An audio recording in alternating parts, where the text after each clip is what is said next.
अस्सलातु वस्सलामु अलैका सय्यदी या रसूलल्लाह, अस्सलातु वस्सलामु अलैका सय्यदी या हबीबुल्लाह, अस्सलातु वस्सलामु अलैका सय्यदी या रहमतुल लिल आलमीन व आलिहि व अस्हाबिहि व बारिक व सल्लिम।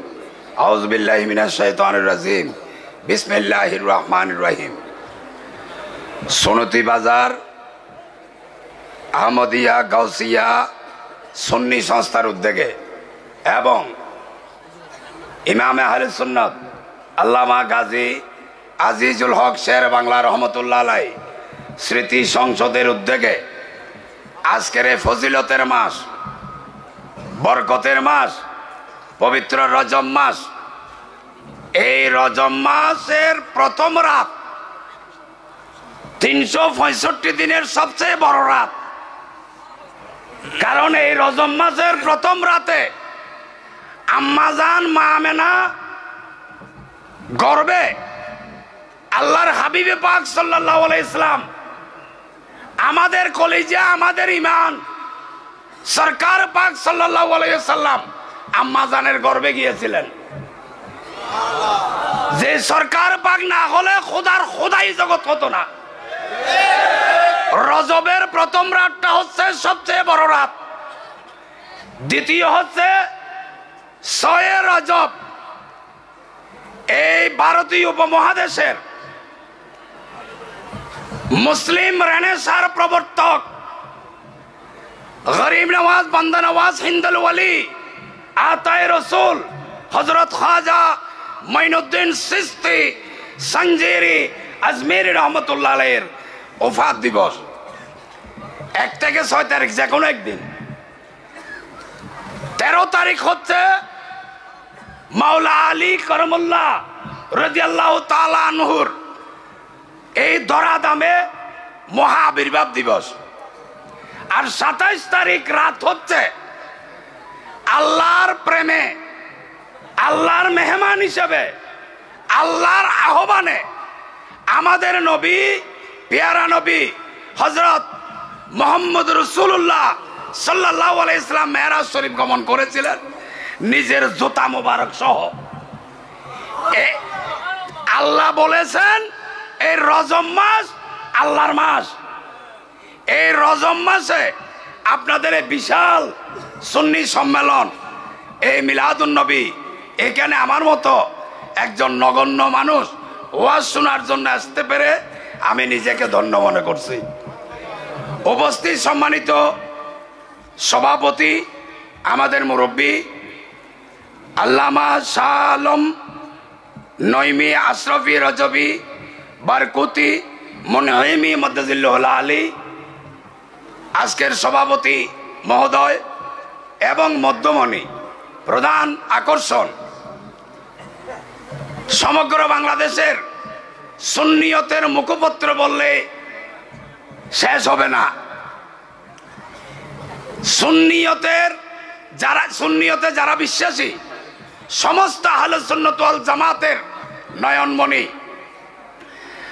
আন্তর্জাতিক খ্যাতি সম্পন্ন বক্তা আল্লামা গিয়াসউদ্দিন আত-তাহিরি মদ্দাজিল্লাহুল আলী, কিছুক্ষণ আগে আরেক সুন্নিয়তের উজ্জ্বল নক্ষত্র আল্লামা গোলাম কিবরিয়া মদ্দাজিল্লাহুল আলী ইমানি রুহানি বয়ান করে গিয়ে উপস্থিত সম্মানিত উলামায়ে কেরাম, সম্মানিত রাজনৈতিক নেতৃবৃন্দ, জনপ্রতিনিধিবৃন্দ, দূর দূরান্ত থেকে আগত আহলে সুন্নাত ওয়াল জামাতের আকীদা ধারণকারী ইমানি ভাইয়েরা, আসসালামু আলাইকুম ওয়া রাহমাতুল্লাহি ওয়া বারাকাতুহু। আমি এসেছিলাম আজকে ইমানি বক্তব্য শোনার জন্য, ইমানি নুরানি রুহানি বয়ান শোনার জন্য। আমাকে এখানে বলার সুযোগ করে দিয়েছেন, আমি বলার জন্য প্রস্তুত ছিলাম না। এরপরও মাহফিল কমিটিকে আমি আন্তরিক ধন্যবাদ জানাই। এমন অবস্থায় আমাকে বলতে হচ্ছে, মানুষ যখন অধৈর্য হয়ে গেছে শুনতে শুনতে, তাছাড়া আমাদের মধ্যমণি তাহিরি হুজুরের বয়ানের জন্য অধীর আগ্রহে আপনারা বসে আছেন। এই অবস্থায় খামোকা আপনাদের সময় নষ্ট করার কোনো অর্থ নাই, বিরক্তর কারণ হব। এই জন্য আমি আমার বক্তব্য দীর্ঘায়িত করব না। যদি কোনো ভুল ত্রুটি হয়ে থাকে আপনারা আমাকে মাফ করবেন। প্রথম কথা হচ্ছে, আমি কেন সুন্নি আকীদায় বিশ্বাসী হলাম? আমার যখন বয়স 13-14 বছর, আমাকে কুমিরা হাই স্কুলে ভর্তি করার জন্য নিয়ে যাচ্ছিল আমার বাবা। নিয়ে যাওয়ার সময় আমাকে হযরত হোসেন শাহ রহমতুল্লাহ আলাইহির মাজার জিয়ারত করিয়ে, চট্টগ্রাম শহরে শাহ আমানতের মাজার জিয়ারত করিয়ে, ফটিকছড়ি মাইজভান্ডার গৌসুল আজম মাহমুদুল্লাহ মাইজভান্ডারী, গোলাম রহমান মাইজভান্ডারীর মাজার জিয়ারত করে কুমিরা হাই স্কুলে আমার বাবা আমাকে ভর্তি করে দিয়েছিলেন। আমার বাবা মাদ্রাসায় পড়েন নাই, স্কুলে পড়েন নাই। আল্লাহ রসুলের অলিদের প্রেম ছিল। আমার বাবা থেকে আমি শিক্ষা পেয়েছি। আমারটা প্রাতিষ্ঠানিক শিক্ষা নয়, আমারটা পারিবারিক শিক্ষা। আল্লাহ তোমার হাবিবের উসিলায় আমার বাবাকে তুমি জান্নাতের উচ্চ মাকাম দান করো। এবং সাথে সাথে আরো যেই সমস্ত মা বাবা আমাদের সুন্নি ভাইদেরকে সুন্নি আকীদায় নিজের সন্তানকে আকৃষ্ট করেছে, সকল মা বাবাকে ইয়া আল্লাহ তুমি জান্নাতের আলা মাকাম দান করো। এবার হচ্ছে সাম্প্রতিক কালে আমাদের দেশে কি চলতেছে? মাজার ভাঙন চলতেছে। আমি রাজনীতি করি, বাংলাদেশে বিভিন্ন আকীদার মাহফিল হয়, সবার সাথে আমাদের সম্পর্ক রাখতে হয়, না হলে সবার থেকে একটু দূরত্ব বজায় রাখতে হয়। দুনিয়াবি রাজনীতির লোভে পড়ে অনেকদিন নীরব ছিলাম। যখন বাংলাদেশে আল্লাহর মাহবুব সরকার পাকের গোলামদের মাজার ভাঙা হয়, আমি লিয়াকত আলী বসে থাকতে পারি না।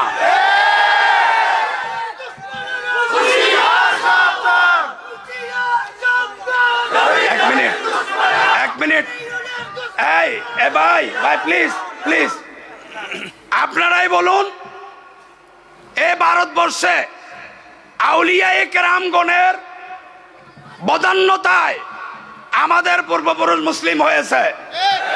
শাহজালালের আজানে 6 তলা বিল্ডিং তছতছ হয়ে গেছে গৌর গোবিন্দের।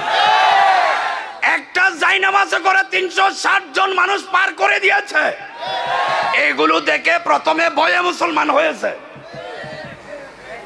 খুলনার খান জাহান আলী ডাক দিলে কুমির এসে যায় সাগর থেকে, আবার চলে যেতে বললে চলে যায়। এগুলো দেখে ভয়ে আর কিছু হয়েছে। চট্টগ্রামে বদর আউলিয়া, মোহসেন আউলিয়া পাথরে করে যখন ভেসে আসলো, এগুলো দেখে আর কিছু হয়েছে। এরপরে আলিফ বা তা সা শিখতেছে, মাদ্রাসা হচ্ছে, কোরআন শিখতেছে, হাদিস শিখতেছে, বিভিন্ন কিতাব শিখতেছে। সে আউলিয়ায়ে কেরামগণের বদান্যতায় আমাদের পূর্বপুরুষ মুসলমান হয়ে আমাদেরকে মাদ্রাসায় ভর্তি করাইছে। আমরা মাদ্রাসা থেকে 2 পাতা পড়া পরে মাইক একটা পেলে তো অলিয়াদের গদ্দানে উঠি অলিয়াদের মাজার পর্যন্ত আমরা আজকে রাখতেছি না। আমি ধিক্কার জানাই। এ কারণে মানুষের কবরও হয়, মাজারও হয়। কবর হয় সাধারণ মুসলমানের, আমাদের মতো আপনাদের মতো মুসলমানের, আর মাজার হয় মুমিন মুত্তাকি সালেহিনের, যাদের কথা নামাজ থেকে বাদ দেওয়া যায় নাই। যে নামাজ আসসালাতু মিফতাহুল জান্নাহ বলে এবং সকল আলেমরা নামাজ নিয়ে কথা বলে, সেই নামাজে 2 রাকাত পড়ার পর যখন বসবেন, আত্তাহিয়াতু লিল্লাহি ওয়াস সালাওয়াতু ওয়াত তাইয়্যিবাতু আসসালামু আলাইকা আইয়ুহান নবিয়্যু ওয়াসসালামু আলাইনা ওয়া আলা ইবাদিল্লাহিস সালিহিন। সালিহিন মানে কি? নেককার বান্দা। নেককার বান্দা কারা? ওলি আল্লাহরা। যে ওলি আল্লাহদের সালাম না দিয়ে নামাজ হয় না, সে ওলি আল্লাহদের মাজার যখন আক্রমণ হয়, আমি রাজনৈতিক কর্মী লিয়াকত আলী বসে থাকতে পারি না। রাজনৈতিক স্বার্থের জন্য আমি বসে থাকতে পারি না। প্রিয় ভাইরা, অলিদের মাজার কেন ভাঙতেছেন? বলতেছে সেখানে গাঁজা খাইতেছে, নর্তন কুর্দন চলতেছে। আরে বেটা হাম্মক, বাংলাদেশে এমন কোন মাজার আছে মসজিদ ছাড়া? দেখাই দেন তো কোন মাজার মসজিদ ছাড়া আছে। আপনি মসজিদে না যাইয়া কোথায় কোন মেয়ে নাচতেছে, গাঁজা খাইতেছে, আপনি ওখানে কেন গেলেন? নিশ্চয় আপনি ওদের দলে, আপনি ওদের দলে। না হলে আপনি এগুলো খুঁজতে যাবেন কেন? এগুলা খুঁজতে যাওয়ার কারণ কি? ওখানে মসজিদ আছে, নামাজ পড়েন। আর প্রত্যেকটা মাজারে লেখা আছে না সেজদা দেওয়া হারাম? প্রত্যেকটা মাজারে। তো আপনি সেজদা দেবেনও কেন, ওখানে যাবেনও কেন? আর মাইজবান্ডারি নিয়ে অনেকে বিশুদ্ধার করে, এটা আমার বলতে হচ্ছে।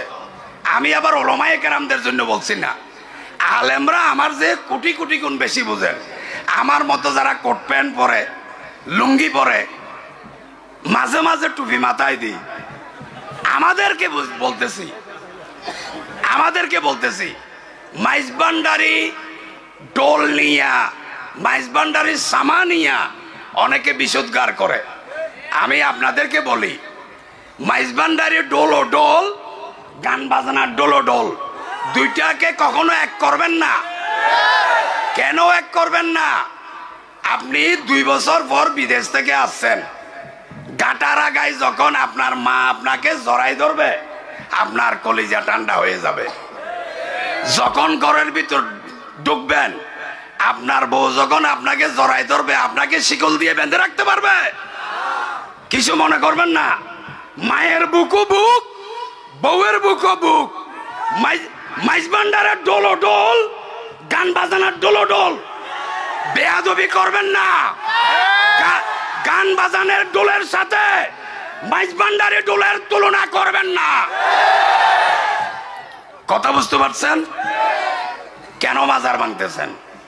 কেন মাজার ভাঙবো? আর কেন মাজার ভাঙে যারা, এদেরকে আমরা সমর্থন করব? বুঝতে পারছেন আপনারা? আশা করি এরকম ঘটনা বাঁশখালীতে হবে না। বাঁশখালীতে যদি কোনো অলি আল্লাহর মাজারে কেউ হাত দিতে যায়, সে হাত কেটে ফেলা হবে, সে হাত কেটে ফেলা হবে, সে হাত কেটে ফেলা হবে। সুতরাং সুতরাং রাখেন ভাই, রাখেন। সুতরাং সাধু সাবধান। আমি সম্মানিত ওলামায়ে কেরামদেরকে পছন্দ করি, যে যে আকীদার হবে হোক। আমার সে অনেক তবকা উপরে ওনাদের অবস্থান, আমি ওনাদেরকে সম্মান করি, পছন্দ করি। তবে যারা একটু আশিকে রসুল, নারায়ে তাকবীরের পর নারায়ে রিসালাত বলেন, ওনাদেরকে একটু বেশি বেশি করে ভালোবাসি। এটা আমার অপরাধ হতে পারে না। নারায়ে তাকবীর অর্থ আল্লাহর নারা দেওয়া। আল্লাহকে মুসলমানে যেমন মানে, হিন্দু মানে, বৌদ্ধ মানে, খ্রিস্টান মানে, চাকমা, মারমা, কুকি, মগ, সাঁওতাল, মণিপুরি, গারো, ইহুদি সকলেই তো আল্লাহকে মানে। বেজাল কোথায়? রসুল আল্লাহর রিসালাতের বেলা। রসুল মানবেন আপনি মুসলমান, রসুল মানবেন না আপনি মুসলমান না। সুতরাং নারায়ে তাকবীরের সাথে নারায়ে রিসালাত যারা বলেন, আমি তাদেরকে একটু বেশি বেশি করে ভালোবাসি। এটা আমার আকীদার ব্যাপার, এটা আমার বিশ্বাসের ব্যাপার। আমাকে কেউ ভোট দিলে দেখ, না দিলে না দেখ। ভোট এটা হচ্ছে দুনিয়াবি বিষয়। অনন্তকাল কোটি কোটি বছর যেখানে থাকতে হবে, সেটার চিন্তা আমি একটু বেশি বেশি করি। প্রিয় ভাইরা, অনেক কথা বলে ফেললাম, অনেক কথা বলে ফেলেছি। এই মাহফিল না হওয়ার জন্য, শুধু এই মাহফিল নয়, গতকালকে জালিয়াঘাটার মাহফিল সহ এইটাকে উপলক্ষ করে বাঁশখালীতে আহলে সুন্নাত ওয়াল জামাতের মাহফিল না হওয়ার জন্য বিশাল একটি চক্র দানা বেঁধেছিল। আমি যখন বুঝতে পেরেছি, দীর্ঘদিন বিভিন্ন মাহফিল আমি যেতাম না, আমার সাথে কারো সাথে কথা হয় নাই, আমি সাথে সাথে বসে থাকতে পারি নাই। ফেসবুকে স্ট্যাটাস দিছি, বাঁশখালীতে আহলে সুন্নাত ওয়াল জামাতের মাহফিল বিরোধী কোন ষড়যন্ত্র বরদাস্ত করা হবে না। আমার অন্যান্য অন্যান্য স্ট্যাটাসে লাইক আছে 1500 1600 সর্বোচ্চ 2200। এইটাতে লাইক এসেছে 2 ঘন্টার মধ্যে 5000, শেয়ার হয়েছে 1000। তাইলে বুঝতে পারলাম প্রচার প্রপাগান্ডায় পিছনে থাকলেও আন্তরিকতায় ভালোবাসায় বাসকালিতে সুন্নি আকীদাদারী মানুষ এখনো 75% ইনশাল্লাহ। গতকালকে একটি মাহফিল হয়েছে 3 কিলোমিটার দূরে, 3 কিলোমিটারের মধ্যে, বক্তাও একই বক্তা, কিন্তু আজকে আবার এখানে মাহফিল। এত মানুষ থেকে আসলো। ধরেন এই যে চতুর্দিকে দাঁড়িয়ে রয়েছে অন্তত 15,000 মানুষ। এই লাইন 3 লাইনে 3 15 3 5 15 30,000 মানুষ এখানে প্যান্ডেলে আছে। বাজারে আর রাস্তায় আছে আরো 20,000। এখানে 50,000 মানুষের সমাগম। গতকালকেও তো একটি মাহফিল হয়েছে, এখানেও হচ্ছে। পরিশেষে আমি আর কিছু বলবো না। শহীদ প্রেসিডেন্ট জিয়াউর রহমানকে স্মরণ করি। উনি না হলে বাংলাদেশের স্বাধীনতা যুদ্ধ হতো না।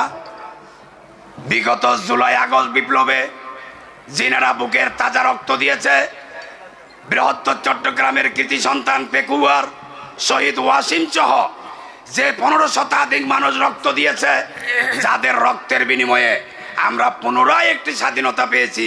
আমার মতো লিয়াকত আলী ফ্যাসিবাদের জুলুমের কারাগার থেকে মুক্ত হয়েছি। তাদের বিদেহী আত্মার মাগফিরাত কামনা করছি এবং দেশ নেত্রী বেগম খালেদা জিয়ার কে আল্লাহ তুমি হায়াতে তৈয়বা তবিরা দান করো। আগামীর মডার্ন বাংলাদেশের উপকার, আগামীর মডার্ন বাংলাদেশের স্বপ্নদ্রষ্টা তারেক রহমানকে আল্লাহ তুমি সসম্মানে বাংলাদেশে আনো। বাংলাদেশের মানুষের প্রতিনিধিত্বকারী হিসাবে তাকে তুমি কবুল করো। পরিশেষে এ আল্লাহ, এখানে তো হাজার হাজার মানুষ এসেছে। 10 জন মানুষের মধ্যে একজন ভালো থাকে, 10 জন ভালো মানুষের মধ্যে একজন মুত্তাকি থাকে, 10 জন মুত্তাকির মধ্যে একজন ওলি আল্লাহ থাকে। আল্লাহ, এই আল্লাহ হাজার হাজার মানুষের মধ্যে যাকে যাকে তুমি কবুল করেছো, আল্লাহ তার উসিলায় এই মাহফিলকে তুমি কবুল করো। আল্লাহ এই মাহফিলে আমাদের হাজিরাকে কাল হাসরের ময়দানে আমাদের নাজাতের উসিলা করে দাও। আল্লাহ, এই আল্লাহ আসমানের কাবা বাইতুল মামুরের উসিলায় এই মাহফিলকে কবুল করো। আল্লাহ খানায়ে কাবার উসিলায় মাহফিলকে কবুল করো। হাতেমি কাবার উসিলায় মাহফিলকে কবুল করো। সাফা মারওয়ার উসিলায় মাহফিলকে কবুল করো। জান্নাতুল মুআল্লা শরীফ, জান্নাতুল বকি শরীফের উসিলায়, মাকাম ইব্রাহিমের উসিলায় আল্লাহ মাহফিলকে কবুল করো। আল্লাহ, ইয়া আল্লাহ হেরা গুহার উসিলায়, জবলে নূরের উসিলায়, জবলে রহমতের উসিলায়, ময়দানে আরাফার উসিলায় আল্লাহ মাহফিলকে কবুল করো। আল্লাহ, ইয়া আল্লাহ রিয়াজুল জান্নায় যারা এই মুহূর্তে নামাজ পড়তেছে তাদের সুবহানা রাব্বিয়াল আযীমের উসিলায় আল্লাহ তুমি এই মাহফিলকে কবুল করো। আল্লাহ, ইয়া আল্লাহ বাবুস সালাম দিয়ে যারা আসসালাতু ওয়াসসালামু আলাইকা সাইয়্যিদি ইয়া রাসূলুল্লাহ বলতেছে, এই আল্লাহ তাদের সালামের উসিলায় আল্লাহ তুমি সুন্নিদেরকে ইজ্জত দান করো। আল্লাহ, আমিন। এই আল্লাহ তুমি সুন্নিদেরকে আর বেইজ্জত করিও না। আল্লাহ, এই আল্লাহ তোমার গায়েবী খজিনা থেকে সুন্নিদের ইজ্জত বন্টন করো। আল্লাহ, পরিশেষে আমার যদি কোনো ভুল ত্রুটি হয় মাফ করে দিবেন। আমি প্রেমিক মানুষ, প্রেমে কোনো ফতোয়া দিবেন না। আপনার হাতের আঙ্গুল থেকে বিলেট দিয়ে 1 ফোঁটা রক্ত ফেলা এটা কবিরা গুনাহ। ওলামায়ে কেরাম আছেন এখানে, ঠিক কিনা? আপনার রক্ত আপনি ফেলা যদি কবিরা গুনাহ হয়, ওয়াইসাল করে নিজে 32টা দাঁত ফেলে দিছে, এখানে কি ফতোয়া দিবেন? কারণ প্রেমের মধ্যে কোনো ফতোয়া নাই। আমি প্রেমিক মানুষ, ভুল করে থাকলে মাফ করে দিবেন। আসসালামু আলাইকুম ওয়া রাহমাতুল্লাহি ওয়া বারাকাতুহু। মারহাবা মারহাবা। অত্যন্ত সারগর্ভভাবে বক্তব্য রাখলেন গন্ডামারা ইউনিয়নের সম্মানিত চেয়ারম্যান জনাব মোহাম্মদ লিয়াকত আলী সাহেব। জনাব মোহাম্মদ লিয়াকত আলী সাহেব, সম্মানিত উপস্থিতি, এই পর্যায়ে নূরানি ইরফানি তকরিব নিয়ে আসার জন্য সবিনয় অনুরোধ জানাচ্ছি। ফয়জিয়া দরবার শরীফের সম্মানিত চেয়ারম্যান, দাওয়াতে ইমানি বাংলাদেশের সম্মানিত চেয়ারম্যান, উদয়মান তরুণ বক্তা, বর্তমান সময়ের আইডল, সুন্নি জনতার বলিষ্ঠ কণ্ঠস্বর আল্লামা পীর মুফতি গিয়াসউদ্দিন আত্তাহিরি। আল্লামা পীর মুফতি গিয়াসউদ্দিন আত্তাহিরি। নারে তাকবীর, আল্লাহু আকবার, নারে